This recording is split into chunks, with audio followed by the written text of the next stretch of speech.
আমি কি খাইতে পারি যে ট্যাবলেটের সাথে বেশি ক্যালসিয়াম থাকে, সেইগুলো জানা দরকার না? নাম্বার 1 এবং অনলি ব্রেন, সেটা হলো দুধ। সেটা হলো দুধ সংগ্রহ করে দুধ খাবেন এবং দুধের পণ্য খাবেন, নাম্বার 1। নাম্বার 2, গরিবের খাবার, সেটা হলো কলা খাবেন। নাম্বার 3, সেটা হলো কাঁচা পেয়ারা খাবেন। কাঁচা পেয়ারা চামড়া সহ খাবেন। কাঁচা পেয়ারাতে আছে ক্যালসিয়াম, চামড়াতে আছে ভিটামিন সি, কখনো ফেলবেন না। আর কোথায় পাবেন? ডেইলি আপনি 4টা-5টা কাঠবাদাম খান, এক মুষ্টি কাঁচা ছোলা বা বুট রাতের বেলা ভিজে রাখবেন, সকালে খান। 1 চামচ বা 2 চামচ চিয়া সিড আপনি রাতে ভিজে রেখে সকালে খান। আপনার শরীরে ক্যালসিয়ামের ঘাটতি হবে, কে বলছে? হইলে হবে আপনার কারণে, কারণ আপনি অতি ভদ্র মানুষ।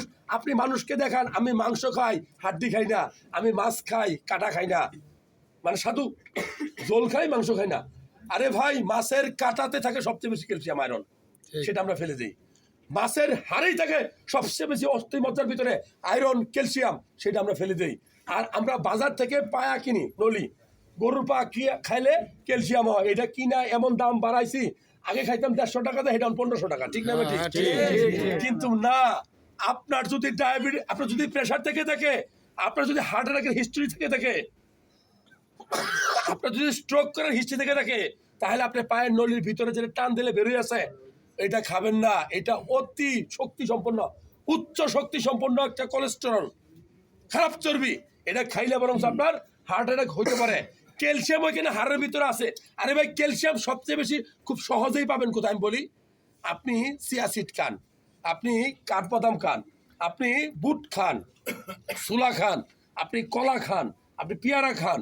আপনার যে ওই পায়ে খাইতে ওইরকম না বিষয়টা। আমাদেরকে জানতে হবে যে কোন জায়গায় খাবারটা থাকে। আমরা একটা খাবারের কথা বলবো যেটা গ্রামগঞ্জে আপনারা ফেলে রাখেন, সেটা রক্তশূন্যতা রোগে পূরণ করে। যেমন আমাদের এই যারা আসছে না, বিশেষ করে আমাদের মা বোনদের বাংলাদেশে প্রচুর রোগী আছে যাদের রক্তশূন্যতা, অর্থাৎ হিমোগ্লোবিনের মাত্রা কম।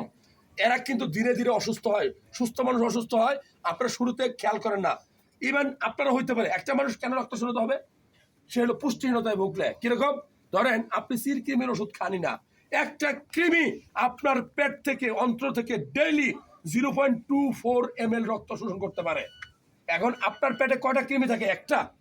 শত শত হাজার হাজার, তাহলে কত রক্ত সে শোষণ করে নেয়? তাহলে আপনার উচিত হবে এরকম অ্যাডাল্ট যারা আছেন, বছরে অন্তত 2 দিন, মানে 2 বার ম্যাবেন্ডাজোল ট্যাবলেট 100 মিলিগ্রাম সকাল বিকাল 3 দিন খাবেন।